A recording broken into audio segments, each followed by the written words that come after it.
Hey everybody, it's Brad with another Floriani Total Control U video for you today.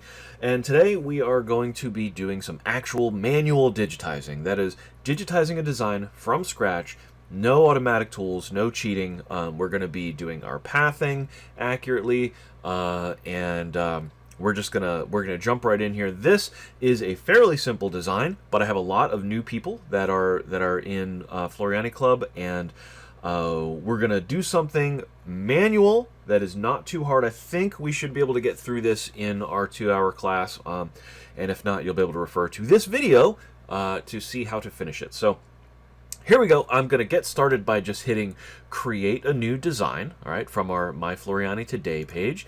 And what we're going to be doing today is digitizing from a backdrop. And what that means is we're going to bring in a picture to trace.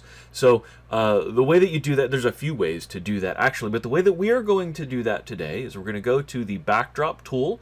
It looks like a little mountain scene, and when you hover your mouse over it, it will say backdrop tool. You're going to left click on that, and then go to the image. If you're watching this from the internet, this is going to be in the video description. If you are watching it from your USB drive, it'll be in the same folder that this video is in. So we're going to left click on the swan logo only.jpg and say open. That opens up the JPEG for us to trace.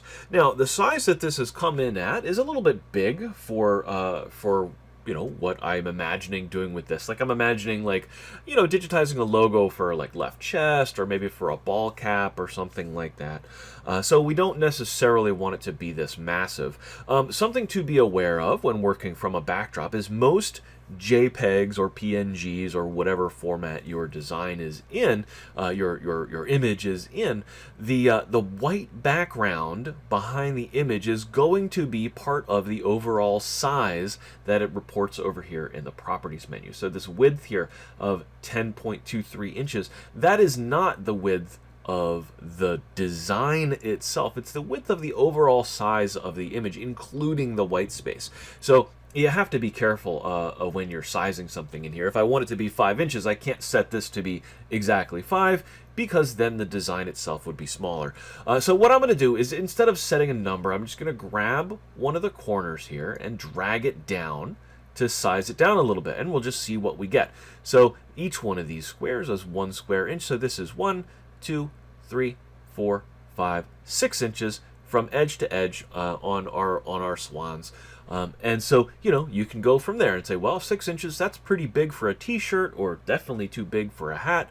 So you can size it to however you want it when you're thinking about what to do with your own design. You just have to keep that in mind, that white space is going to be a factor. I'm going to make this just a little bit smaller. I'm not going to actually put this on a shirt or anything, but I'm just going to make it a little bit smaller, just so that I could if I wanted to. And now we've got 1, 2, 3, 4 inches this way, and about a half on either side, making this about 5 inches, which is fine. It's probably a little big for left chest, but whatever. Another way that we can tell exactly how big an area is if we go over here to the left side toolbar, this image of a ruler, if we left click on that, our cursor turns into a ruler, and you can measure the distance between any 2 points. So from here to here, I can look at the little tooltip on my ruler. It tells me that that is 5.07 inches wide. Okay, so that is giving me the dimensions of the thing exactly, if I don't want to rely on counting boxes in there. So that can be useful for a number of things. For instance, if I wanted to see the distance from here to here and know what type of stitch to use, it's going to tell me, oh yeah, for that you should be using a satin stitch. So that's a handy tool to have in your arsenal. The ruler tool.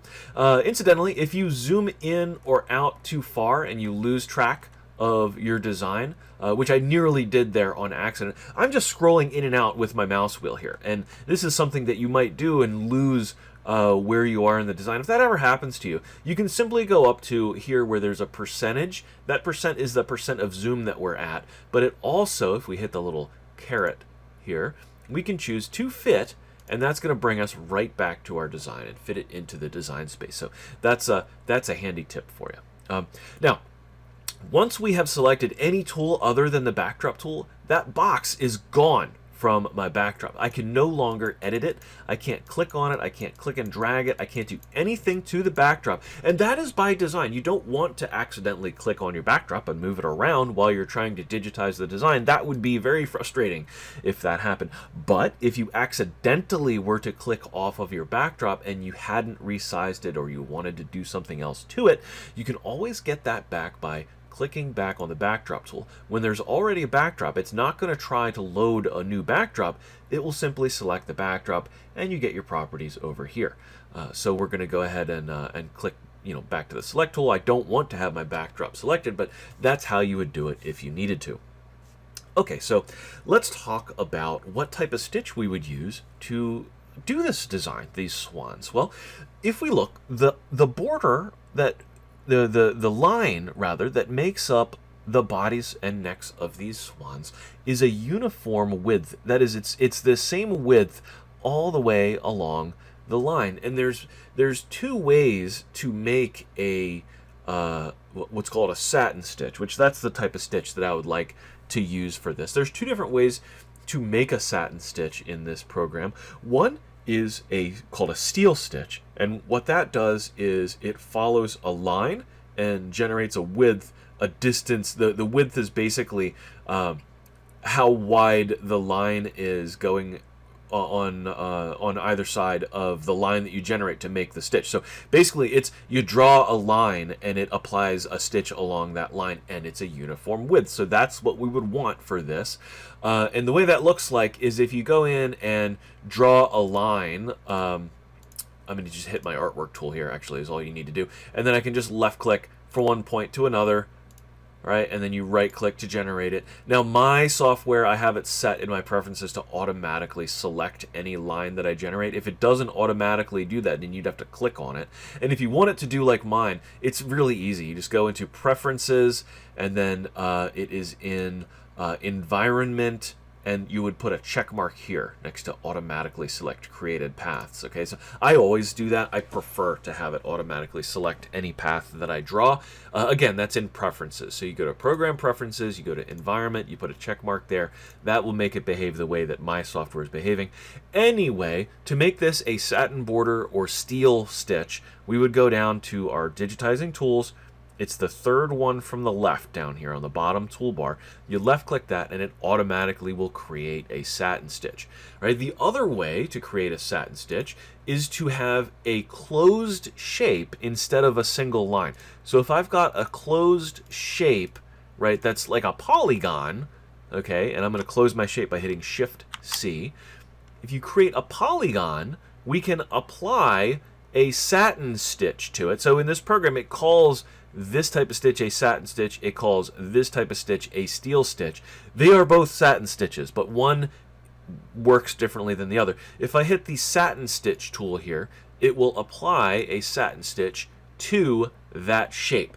And the benefit to this is that I can have the shape vary in width along the satin stitch. There's no way to vary the width of a Steil stitch in this program. Okay, so that's why we want to use the Steil stitch for the vast majority of this design, is because the width does not vary, and it is much simpler to digitize a single line than to go in and try to digitize this guy using polygons. That would look like this. I'd be like drawing my lines like this on both sides of the outline. Now, if this had, a bunch of variable widths, then I might need to do that. But we don't need to create satin stitches this way, because this whole design is all one width pretty much.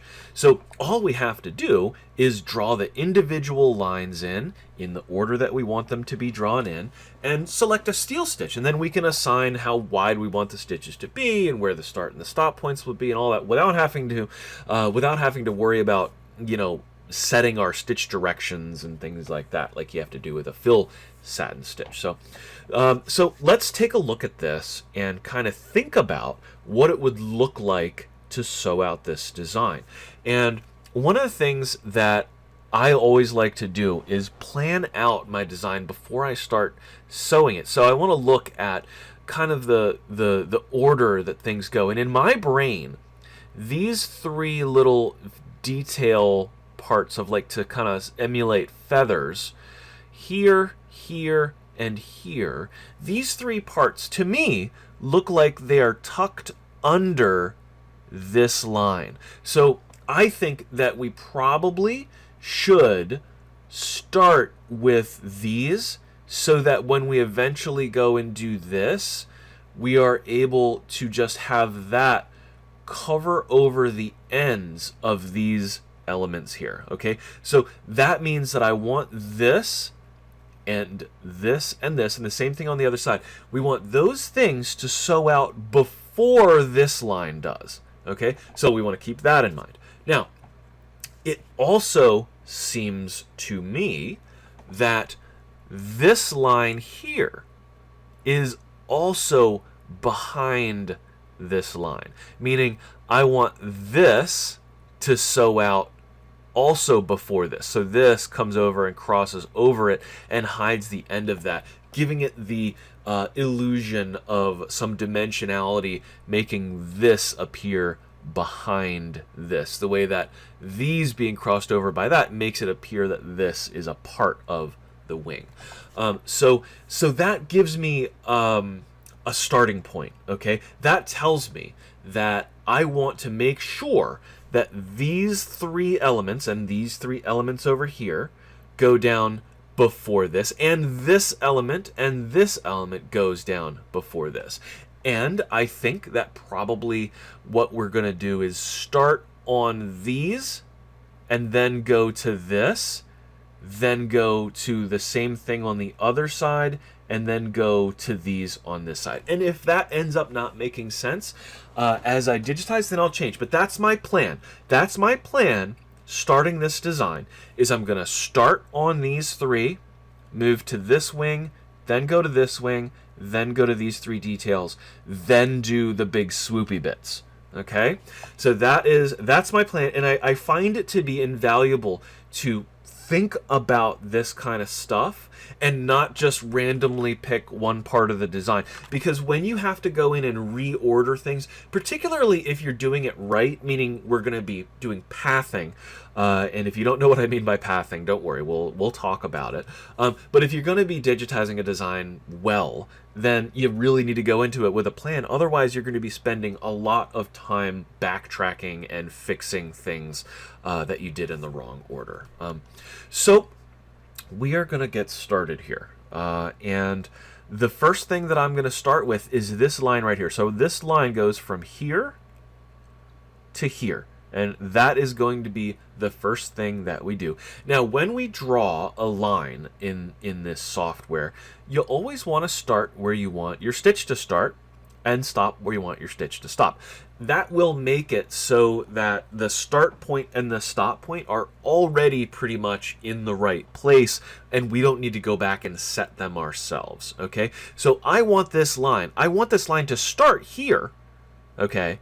And then I want it to stop here, right? So that the needle goes in here, and then when it's done with this element, the needle's going to be here, right? So the way we do that, we're going to go up to our pen tool or a pencil tool. It's the artwork tool, but it looks like a pencil.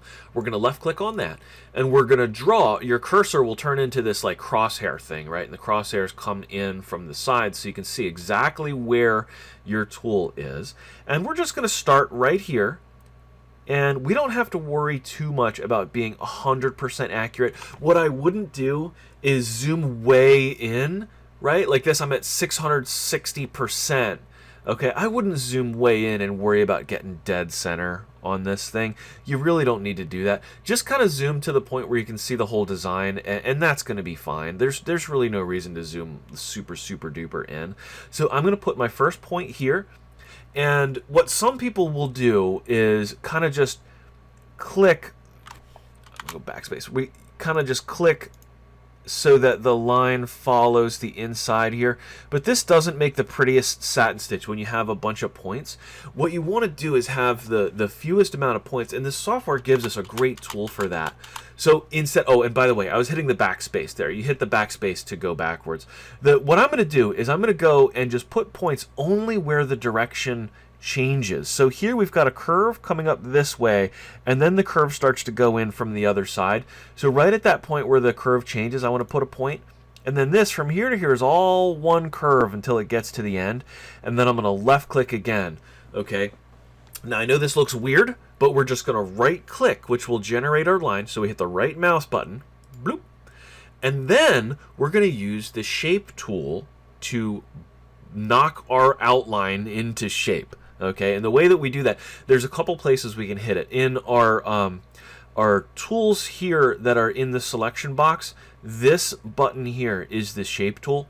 We also have in our context sensitive toolbar up here the shape tool.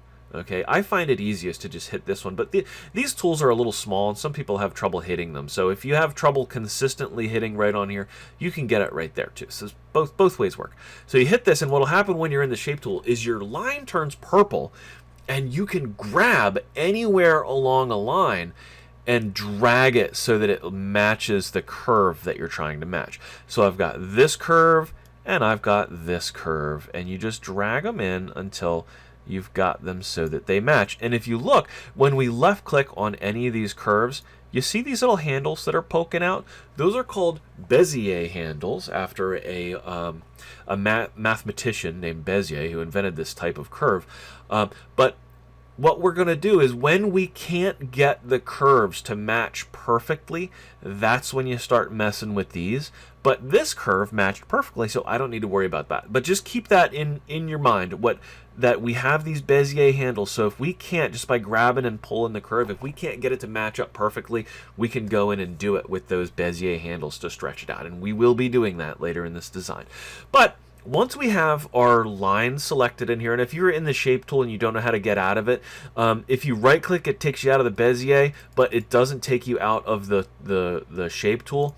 If you left click, that takes you out of the shape tool, but it does not select your object. If we hit the select tool up here, then we can go in and select it.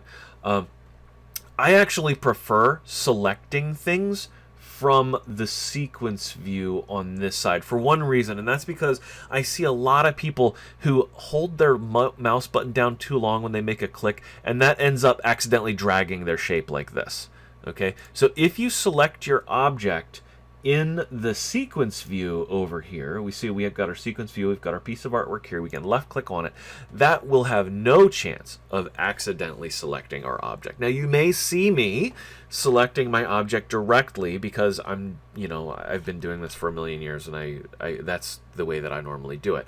But I always notice if I move my shape, and not everybody does. So if you have that problem, just select it over here in the sequence view. Okay, but once we have our object selected, that's when we can apply a stitch to it. So down at the bottom, we have our stitch types, and like I said, we want to do this with a steel stitch this whole time, and that's this one, the third tool from the left. You're just going to left click on that, and boom, our stitch is applied to our line. All right. Now for today, we are not going to mess with different underlay settings, and we're not going to mess with adjusting the density or anything. We're just going to use the default settings, except for one thing. I don't think that square ends that are hanging out in space like this, I don't think that square ends look good. We want there to be some sort of little taper here. And if you look at the ends on the actual image, they're not squared off, they're rounded.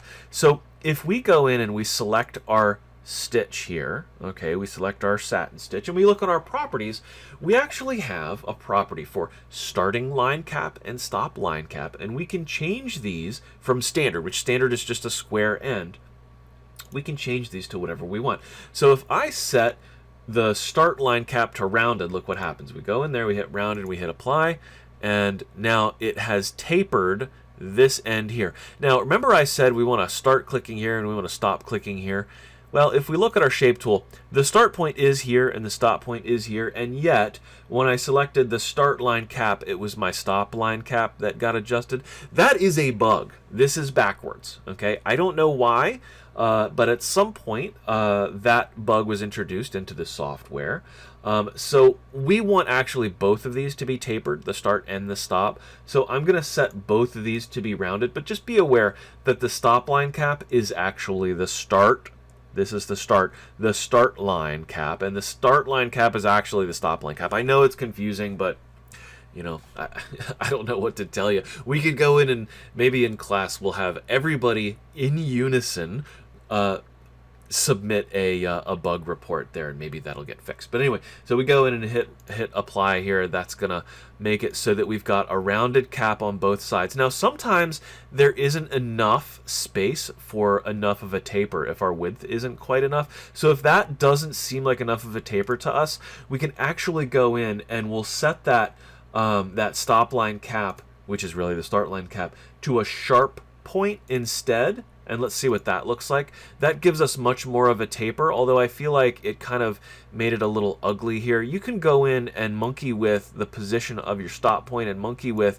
the way your curve is, and that will force it to kind of regenerate the satin stitch. So if you don't like the way any of these are, you can go in and change these settings until it gives you something that looks more pleasing to you. So I actually like the way that this looks with the sharp point on that. But I mean, it's kind of it's up to your interpretation of what you think looks best. And so, you know, I can't tell you what like the quote unquote right setting is for any specific object in here. It's what you think looks best. So, you know, you can go in and play with the placement of this point and play with the curve, and it'll, every time you do something to the shape of this, it's going to force it to redigitize it and change the way the stitches are. So that's just something that you have to experiment with every design that you do. Okay, so let's move up to the next point. Now, what I'm not going to do is just start drawing the next section, because what that would do is it would either make a jump stitch that, like, let's say that I started drawing my next section here and I just drew this in. There's going to be either a jump stitch from this point over to this point if we've got a machine that leaves jump stitches, or if we have a machine that does trims, it's going to have to stop, it's going to have to tie in here, then it will have to trim, and then move the needle over to here, tie in, and then begin sewing. And that, if you have a bunch of those in a design, that will really quickly increase the time that it takes to sew out your design, and it will also put unnecessary wear and tear on the cutter on your machine. Cutters on machines only have so many operations that they can run. Now, it's a lot of them. It's a ton of them. It's like a, you know, they say with USB ports, well, you can only plug in a device into a USB port, you know, however many thousand times, right? It's a lot of times, but there's a service interval where, you know, it has to be a new cutter put in, or it's sharpened, or, you know, depending on the machine, you know, just stuff cut out of it. Ooh, I didn't mean to start scrolling. I moved my mouse too far. But anyway, we want to minimize those as much as possible, and that is what a traveling stitch is. So, or pathing, that's what pathing is. And to do pathing, we're going to use a traveling stitch. So what we need is we need to get the machine's needle over here where we want this satin stitch to start. And the easiest way to do that is to use a traveling stitch. And a traveling stitch is simply a run stitch, a stitch where the machine sews just like it was a normal sewing machine, just a single line of stitching. And what we're going to do is we're going to get a single line of stitching from here down to here where we want to start our next satin stitch. And if you watch professionally digitized designs sew out, you'll see them doing this always. Okay, any well digitized design is going to have pathing in it and isn't just going to have a million trims. And if you buy a design from somebody and you notice that it has like 40 trims in the design, well, chances are that person doesn't really know what they're doing when they're digitizing. Okay, so anyway, let's go ahead and put in our traveling stitch. Now, the way that I like to do traveling stitches is actually to use the direct digitizing tools, which I know we don't do a lot of work with, but if you go up here, the digitizing tools menu pops out. And this, instead of drawing with a line, we're actually able to just draw the stitches directly in. And I don't know why I don't do the steel stitch this way. It's just, we could do it either way. I mean, you could use this tool instead of drawing the line and then applying the steel stitch to it.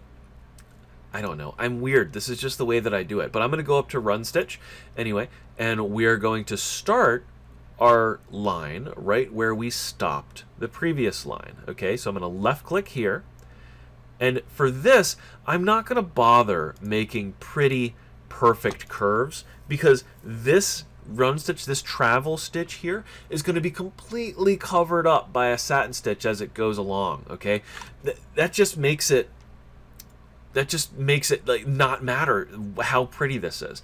So if it's easier for you to just go point to point like this, that's totally fine. And in fact, this is what I do.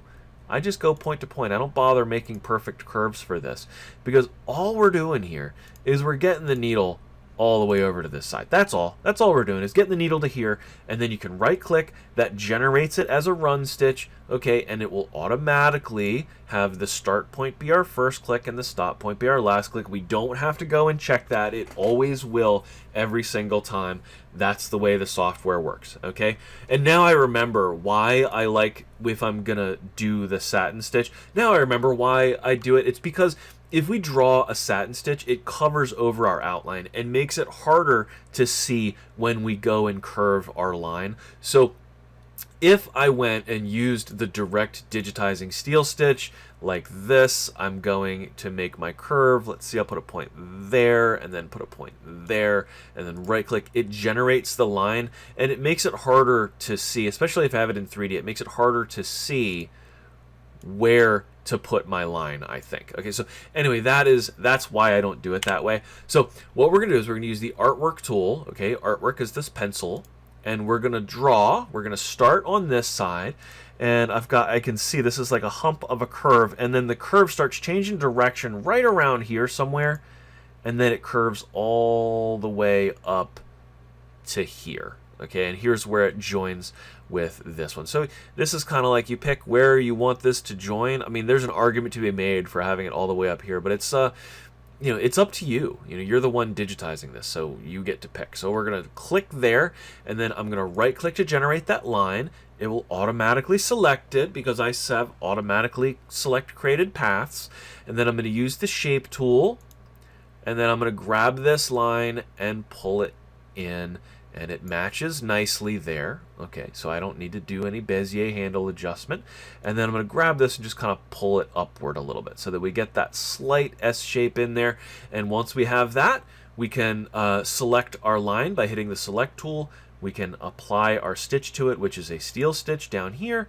And I'm going to go ahead and taper the ends. I'm actually going to do both ends of this as a sharp point, I think, because I think that's going to look good with it narrowing into where this is going to then overlap it. But if you don't like the way that that looks, you can change it. You can adjust the shape of this. Like I said, you can go in and change that point to be a cut point where it comes in at an angle. That's probably the wrong angle. Where it comes in at an angle. Well, yeah, that doesn't look good either. And it's, I keep forgetting that I'm actually adjusting the wrong point here. I was trying to adjust this point, which is in fact the start point, but like I said, it is there's a bug. So let's see, if I went in and set that, what would that look like? That actually looks pretty good, doing that as a 45-degree point. And then I can go in and kind of move my last point up a little bit, and that's going to kind of taper in like that. That actually looks pretty good. So these are the kinds of adjustments that one can do to kind of customize exactly how the ends of your satin stitches look. So that's in the properties, the start line and the stop line. You can monkey with those to get your satin stitches to look however you want them to look. But now we've got this in, I'm happy with it, right? So I'm gonna go ahead and path down to the end of my next line here. And the way I'm gonna do that, I'm gonna go ahead and move up a little bit, boop, boop, boop. And I'm gonna use my direct digitizing run stitch again.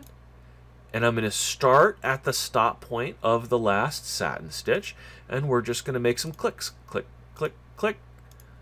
We're going to go up here, and then we're going to go down, down, down, down. And again, I'm not bothering to make this perfect because this is going to be covered up by the satin stitch on its way back up there. Okay, so we're just kind of coming back down. I hit backspace because I didn't like the placement. I do want to try to stay right in the middle of these lines. So now I'm going to get to here where my end is. I'm going to right click to generate it. and that is a run stitch. Now again, remember, it will automatically have the start point be here, the stop point be here. You don't need to check that. I'm showing you that it always is the case. It really is. You don't need to worry about it. If you're using that direct digitizing run, your start point's going to be there, your stop point's going to be there every single time like clockwork, okay? Now, what's the next step? We're going to go back to our artwork tool, and we're going to start this one right at the stop point of our travel stitch. That way the machine doesn't need to move the needle, it doesn't need to trim, it doesn't need to tie in, it doesn't need to tie out. This is the way, okay? This is the way that you digitize designs.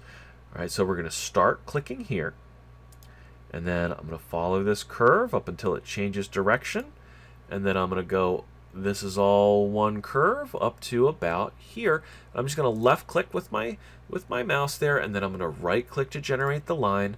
I'm going to click on my shape tool, which you can do here or you could do here. And then once I've got my line purple, I'm going to grab that line and I'm going to drag it to match the outline on the artwork, okay? And we do the same thing for this to get our little S shape in there. We're going to right click to generate that, or I'm sorry, we're going to use the select tool to select that. Then we're going to go ahead and use our Steil tool, and we can select what type of end caps we want. So let's see what a rounded one looks like there. Doesn't look really all that different from non-rounded, so let's change that to a sharp and see how that looks. Sharp, I said, and hit apply. And again, it tapers kind of weirdly there.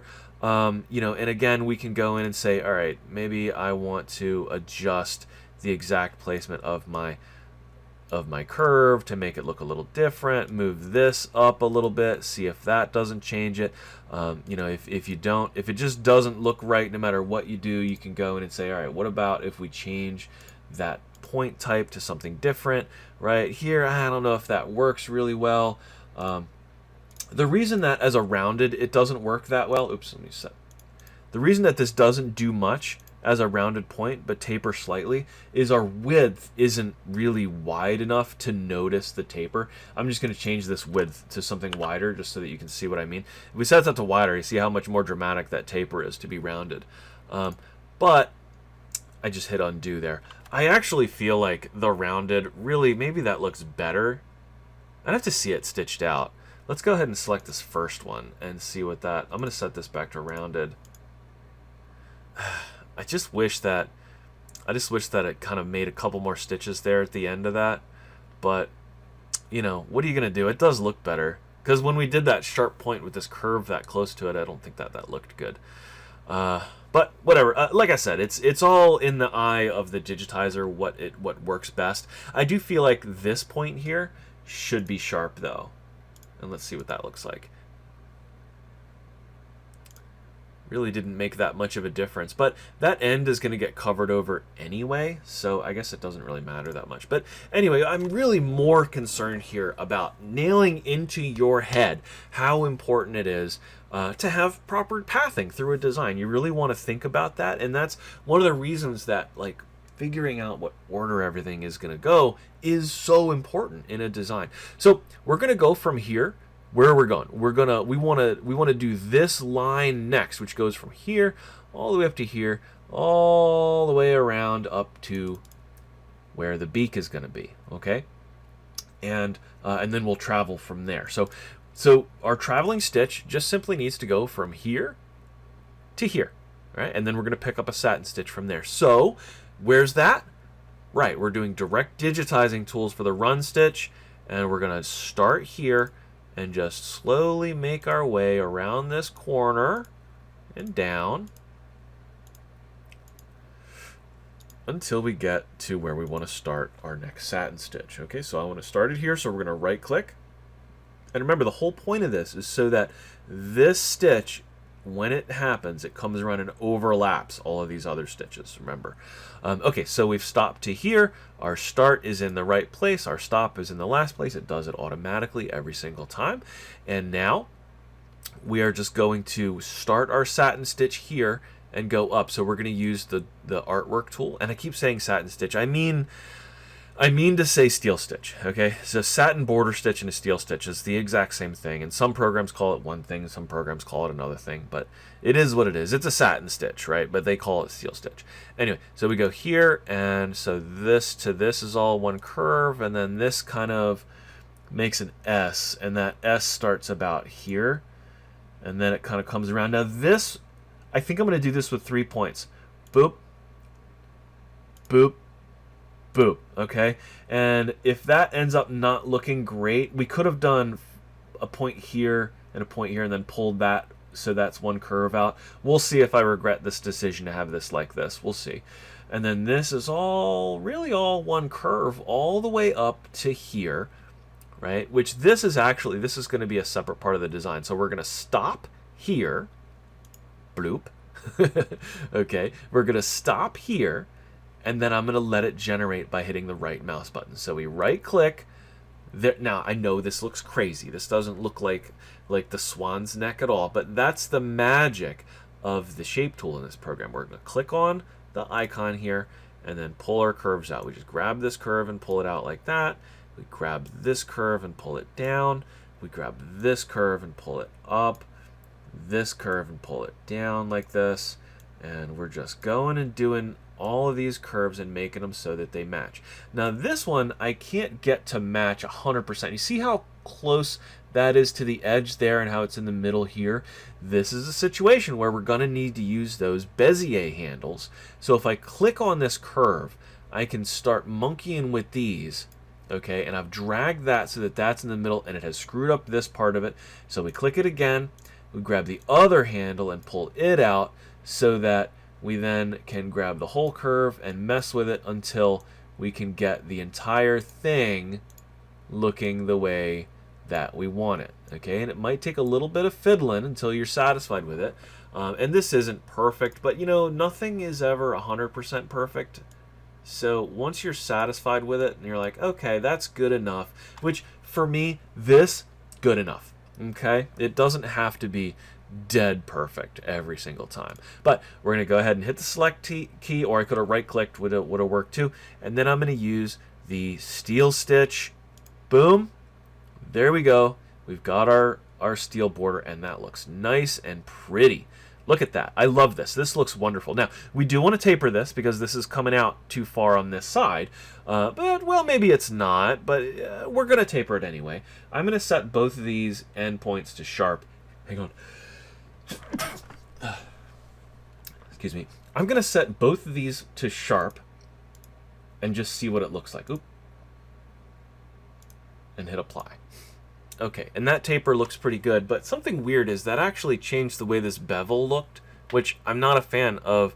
It changed it from being, you know, having a nice bevel to having that point swing out this way, which is weird. We can change our corner type. Like right now it's on sharp. So let's see what happens if we set it to bevel. Yeah, it still doesn't look great. Let's set that to round. Yeah, no, I don't like any of that. So for whatever reason, us setting this to be a sharp point kind of made this corner not look as good. So let's see what happens if we change that to be, that's going to call it the stop point. Change that to be rounded. No. Standard. No. Nothing I do makes it better now. So I'm going to hit undo, undo, undo, undo, undo, undo. There we go. I like the way that this corner looks here, and every time you make a change, it makes it redigitize it. With the steel border stitch, we just don't get control over what these ends exactly look like. There's going to be some amount of automation in that, and using this tool we just don't get to control it the way that I might like to. So I'm actually going to leave this, and we'll see if this pokes out, just because I want this corner to look this way. I don't want it to look the other way. And what if we set our other side? Okay, what if we set our other side to taper? Is it going to mess up the whole thing? Let's find out. Yes, it does. That's so annoying, okay? I don't know why it's doing that to me. I want this to taper on this side for sure. So sometimes you just gotta kind of monkey around with it. If we set this, maybe we can change the point type here. Let's see, right click this and change it to a line point. Okay, so we've got still that same corner that I don't like. Jeez.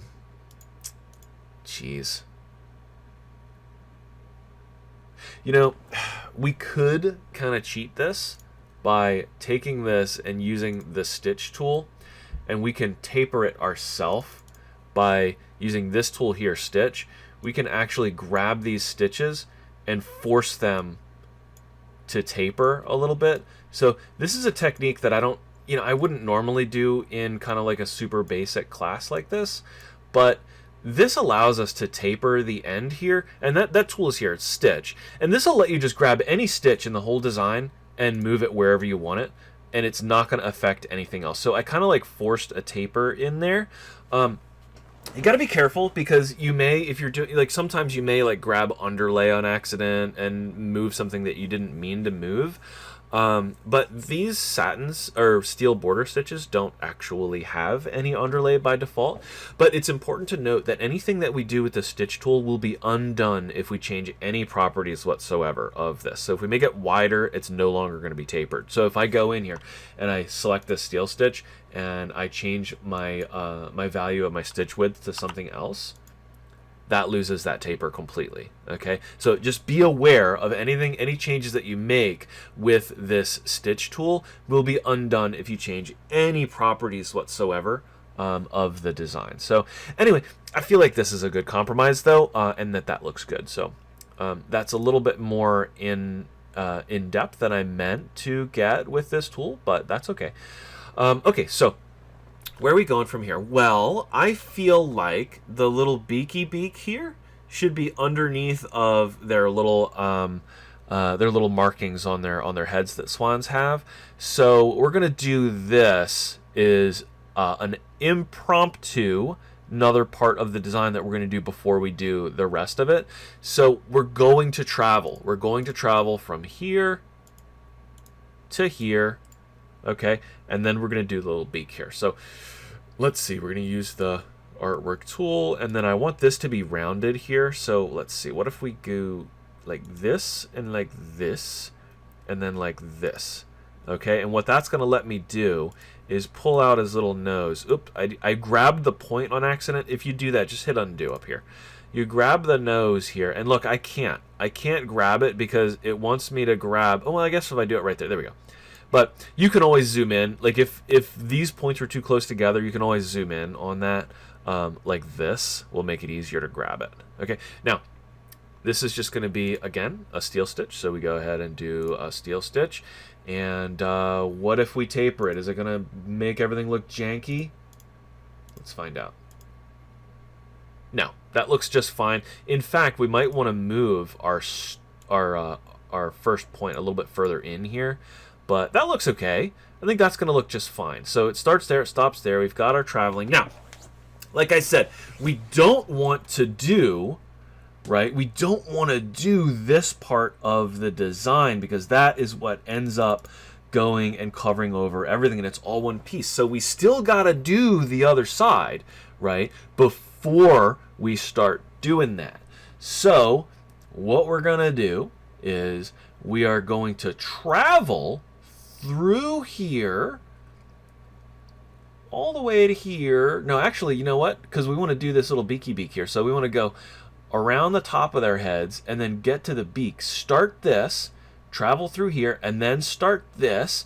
And we're basically going backwards from where we went before. We're going to go there, and then here, and then here, and then here. And then I got a little trick to get us out of here without having to tie off. So we'll see that when we get to it. But all right, so let's go ahead and get traveling from here to here. So that's using the direct digitizing tools, the run stitch. We're going to go and start clicking. So we're going to click here and here and here and here. Remember, it doesn't really matter. It doesn't need to be pretty as long as it's going to be inside of that steel stitch that we put on top of it later. Then it doesn't really matter how pretty these points are, but we're going to stop right here.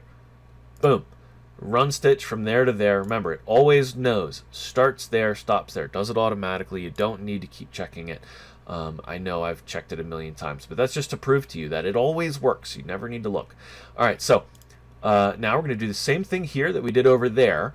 Okay, now some of the more clever among you may be like, well, these are identical, so why can't we just take this whole bunch of digitized stuff here, right, and copy it and paste it and then mirror image it up here and then drag it over here and make sure that everything lines up perfectly? And yes, my clever ones, you can indeed do that, but it is no longer in the right order. So now what you have to do is completely change the order. So this now needs to go and sew out first, and it is sewing out last. So you have to go in and take every single piece of this and drag it into the right order, which actually this needs to go there,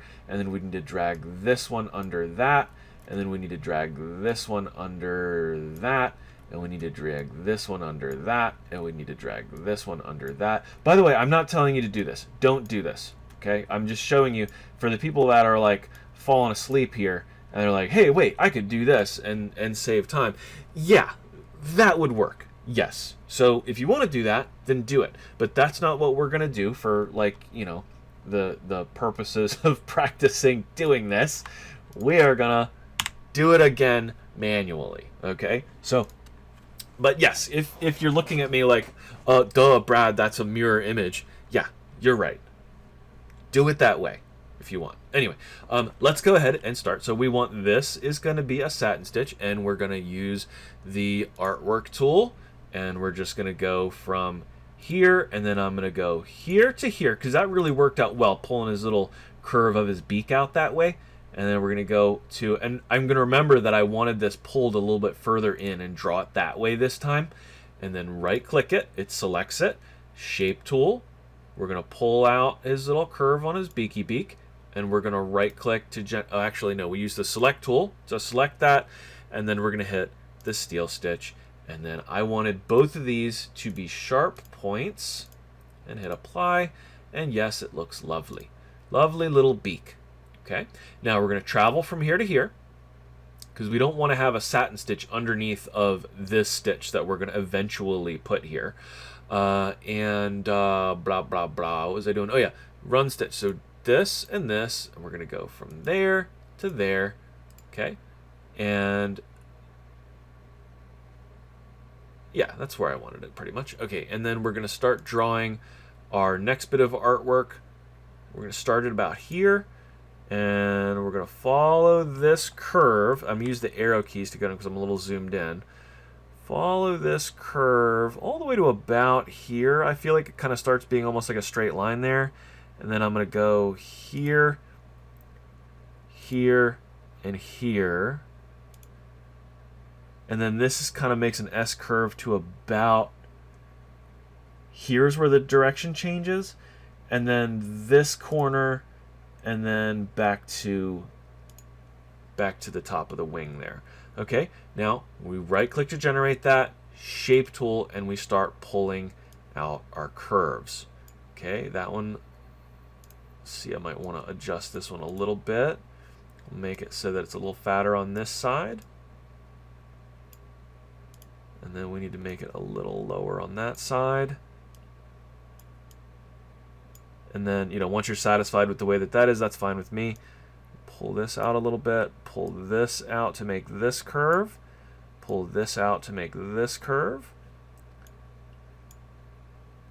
Pull this out. Pull this one down. This one out.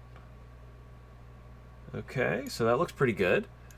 And then we're going to go ahead and make that a steel stitch. Bloop.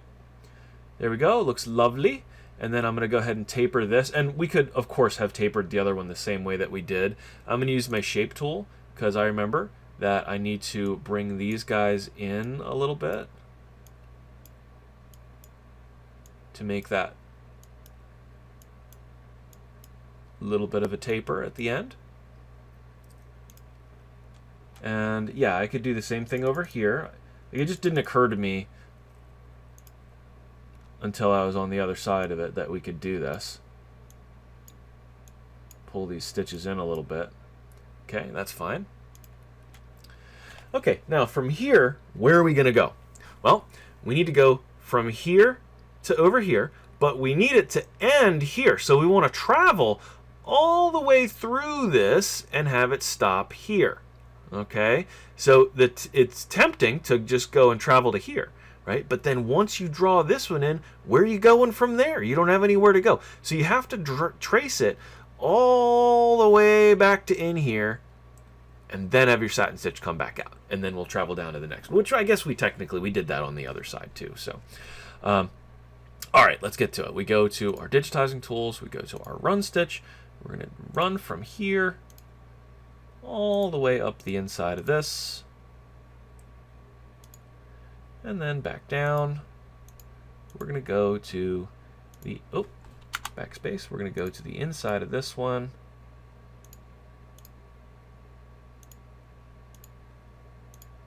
and we'll go ahead and stop that here.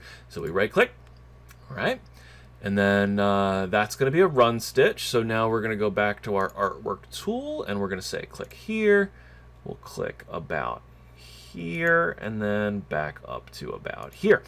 Right click to generate that. Use the shape tool, pull our curve into our shape, and there, right? Okay, good enough for me. Again, I mean, you could sit here for an hour and adjust the Bezier curves until the cows come home so that it looks exactly the way that you want.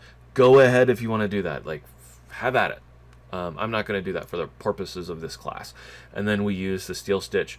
Boom. And remember, this is always going to go start point there, stop point there. It does it automatically. You don't need to tell it to do it, which didn't used to be the case, by the way. You used to have to do that. Anyway, and then let's see what happens when we tell it to do a rounded point for, or no, the sharp point there, rounded point there. See what that looks like. Okay, that looks okay to me. So if you want to go in and make this taper different, be my guest. I'm not going to do it. Now, from here, we need to travel back through and down into here. Okay, so that's going to be a run stitch again. And we're going to go down through here.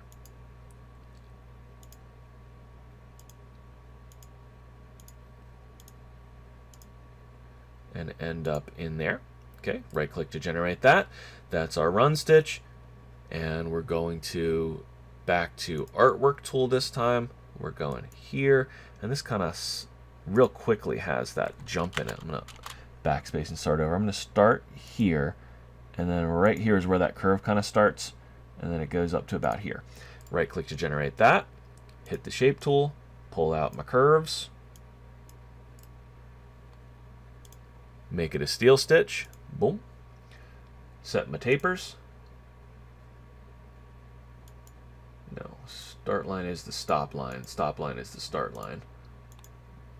Okay. Fine. Next, we are going to path ourselves from the stop point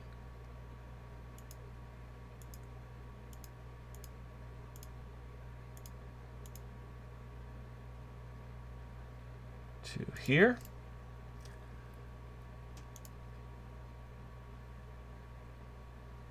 Artwork tool, here, here, here, right click. Oop, I missed it. Pull out the curves, there, there, and apply our stitch. And we'll say rounded, sharp, so that everybody matches. Good enough for me. Okay, now, where are we going to start our final outline? Okay, does it matter? Okay, let me say that. Does it matter where we start our final outline? Okay, and the answer is yes. Yes, it does. You don't want to start in the middle of the line because where it closes to join is going to be more obvious that way. So we don't want to do that. We don't want to start it here.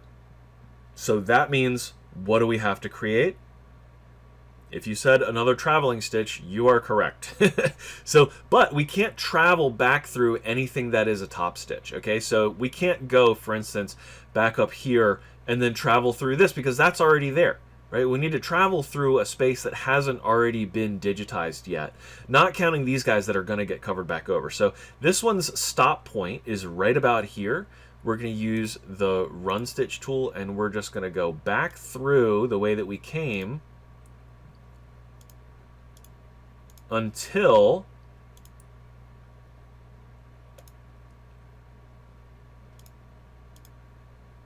we get to here. We can't go back the way we came here. So we're going to cross right through where that stitch is going to eventually be. And this is going to take me all the way up here to the other side of the head. And the fact that we have 2 travel stitches here, totally fine. Does not hurt anything.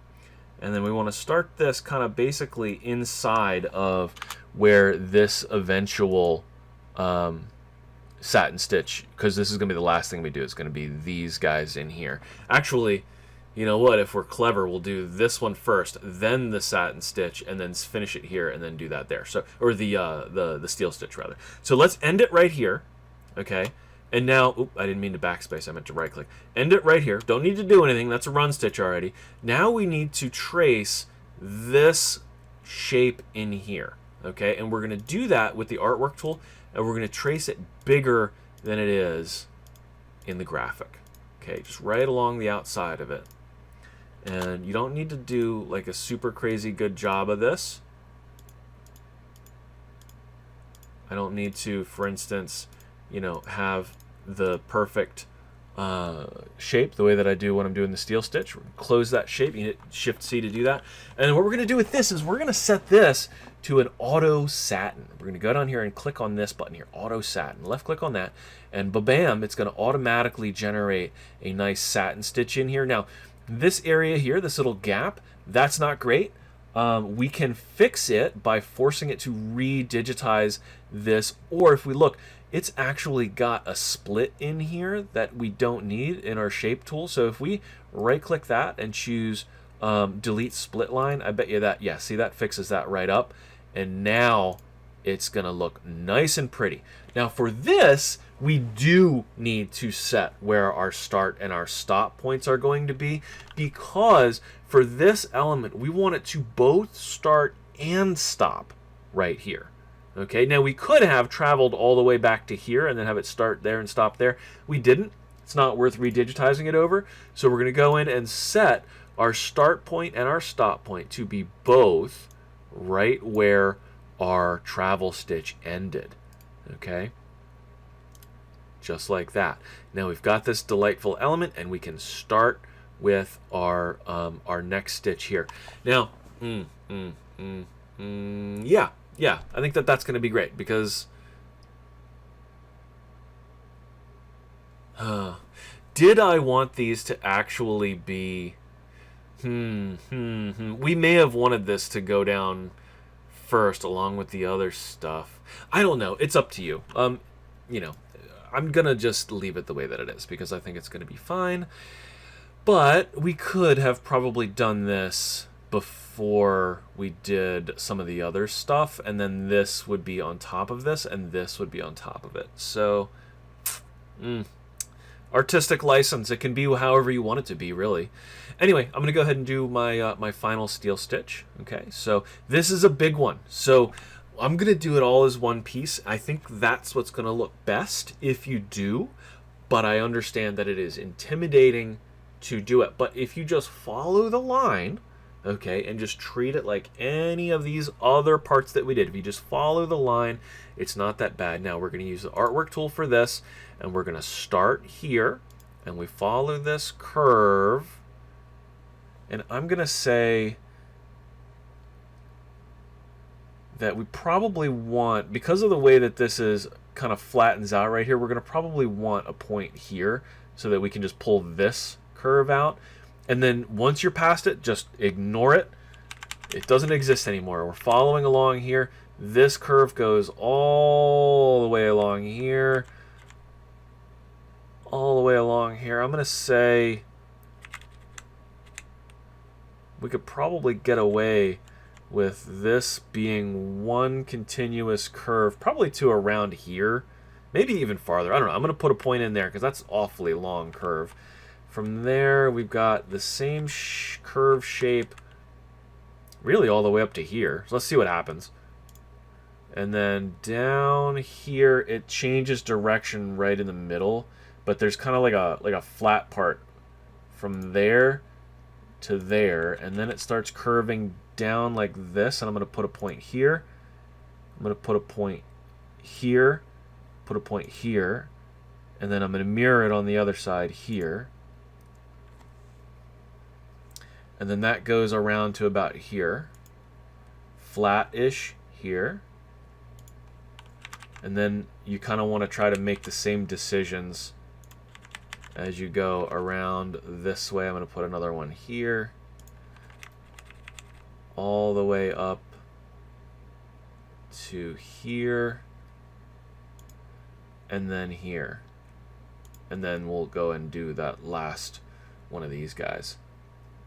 Right click to generate that, and we need to use our shape tool, and we're going to grab each individual element. You want to start, don't do it out of order, just do one at a time here.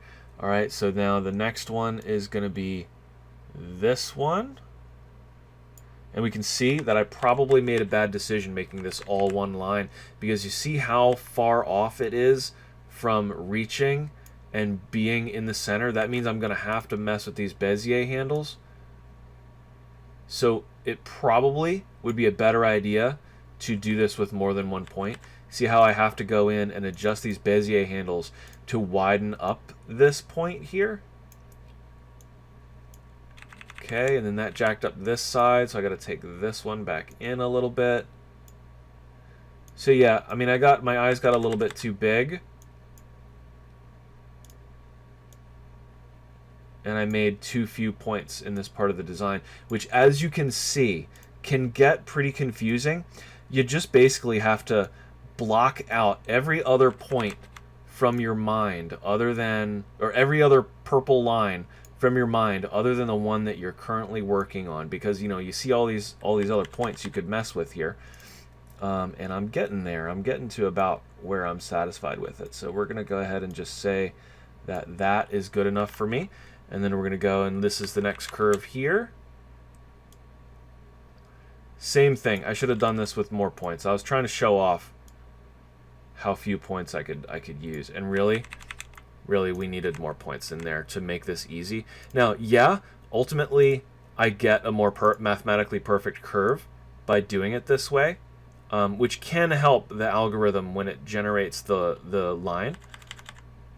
But it is more trouble to do it this way, because you know you see me having to bounce back and forth between these Bezier handles here, and then I have to ultimately go back and adjust the position of my line, and then adjust the handle here to adjust the angle of the curve. But there we go, that looks pretty good. This one should be no problem, I think. Yes, that looks great. That straight line's fine. This curves out to here, that looks great. This is going to pull out down here. Maybe I got the opposite problem, maybe too many points in this area. Let's see, this probably needs to move this point in here, and then this can cross over, and that's going to look pretty good. Like that. Yeah. And then we're following along. Remember, you're just following along the line here and finding the one that goes to it. If you grab the wrong one, then you can just move it back where you got it from. Here we've got another big, long, sweeping one. This is one that I had all that trouble with. I had to make it wider on both sides. And if you lose your line, you have to re-click on it.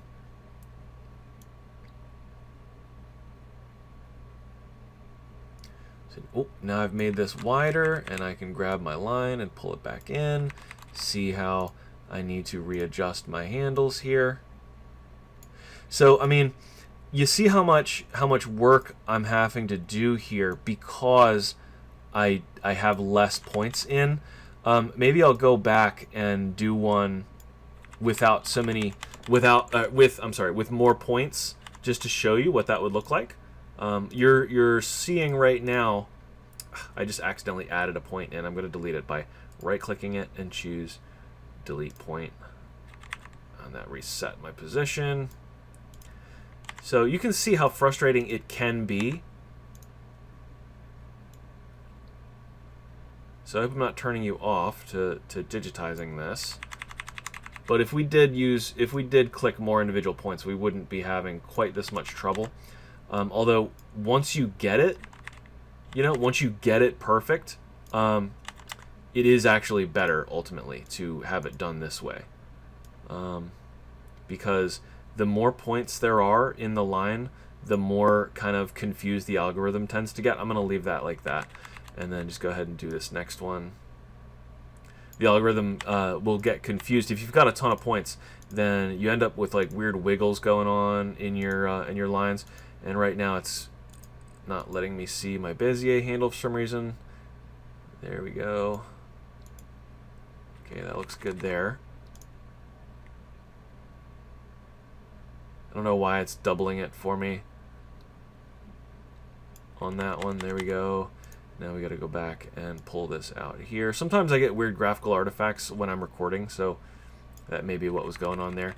Okay, and then we grab this one and pull it up, and that's it. So that's our whole line. Now, if we look on here, this is only 1, 2, 3, 4, 5, 6, 7, 8, 9, 10, 11, 12, 13, 14, 15, 16, 17 clicks to make this whole line, okay?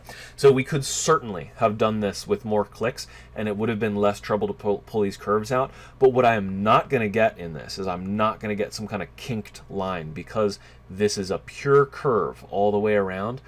But if I wanted to do this in more clicks, I could have certainly gone and clicked it like here and then had like 3 clicks, for this curve, each of these curves, right? And that's going to let me do a much easier perfect curve. But there's a chance that I get a kink right here, or I get a kink right here, if I don't perfectly match the angle of the curve. So that's why it's technically better to do it the way that I did. But if you have trouble doing it like that, like I actually had trouble doing that, and I'm pretty good at this. So, if you have trouble, just delete that line that you drew and do it the way that I just did it right here. It's probably going to be fine. And if you're not good at fixing the lines with the Bezier handles, it'll definitely be better. Okay, so I'm going to delete this one. I'm just going to use the one that I made. But like I said, if you have trouble doing that, don't feel bad about, doing it the other way. So I'm just going to go ahead and assign a steel stitch to this. Ba-bam. And let's go ahead and taper both ends. I'm going to see what it looks like if I do a sharp point on both ends. And problem with that is it jacked up my corners again. Don't know why that happens. It doesn't seem that that would be necessary. So I'm going to actually go in and taper this using the stitch tool again. Oh, that's not the stitch tool. That's the stitch tool. And I'm just going to grab some of these points and just drag them down. Just drag them down a little bit so that they don't end in such a harsh square. You know what I mean? I don't want to have that harsh square at the end of my outline. I just don't. So that's what I'm doing, is I'm nudging them in a little bit and kind of creating a taper. Okay. Oh, this one needs to be pulled in a little bit. And remember, that shape tool, that is this one here. Oh, it's shape. Stitch. Stitch tool, not shape tool. God. All right. And then oh, look, I just moved my edit tools. This is a thing that'll happen to you. Oh no, my select tool is gone. If that happens to you, go to toolbars, workspace, reset workspace. Comes back. Okay. Anyway, now we go in and draw this again. And yes, we certainly could, if we wanted to, take this one, copy it, and paste it. So if I go in and I right click and copy, oh, not settings, copy, and then right click and paste. Yeah, I've got another one, and I can mirror image it, and I can place it. And doing one element this way is good, and especially if you've got something where you want it to look exactly the same, and here I want to move the stop point of this so that it ends up inside of there like the other one did. Okay, and remember that loses that taper, so that means I gotta go in and manually put that taper back in, which is gonna be hard, but I do want it to be there. But I needed to move that a little closer because I digitized them a little bit differently. So I needed them to be closer together. But anyway, so there we go. Let's set our start and stop point for this. Should be in the right place. And they are. So here we go. Now, what happens when we sew this design out? Well, it's not going to trim once. Let me put this in 3D. Let's take a look. Does anything look janky? I mean, 3D always looks janky, so let's watch it sew out. So, starts there, travels to there, comes back up, and everywhere it goes, it's going to go in and travel. And there's no trims in this whole design. And it sews out beautifully when we sew it out. Okay, so that is the basics of digitizing with a steel stitch when you're trying to do an outline design. Now, if you sew this out and it doesn't look right, it doesn't, it's not thick enough, you can either adjust the stitch width of the steel stitch in here, but remember that'll ruin any custom tapers that you made. You can either adjust that, or you can go in and select the whole design and set something called pull compensation, and that will widen everything, including these satin stitches in here. That will widen everything to compensate for the amount of fabric that's being pulled together by this. So what I like to do is set an absolute pull compensation of 0.4 and hit apply. That is going to fatten up every satin stitch just a little bit and make it so that it compensates for the amount that the satin stitch pulls the fabric in. And if you've got a really stretchy fabric, you'd want to set that to a higher value. But anyway, that's it. That's the class. So I hope that that was helpful to some people. You know, people that aren't used to digitizing manually, don't know anything about pathing or why you would do such a thing. So that's our basic class today. So I hope you learned something. Thanks for watching. I'll see you in the next video.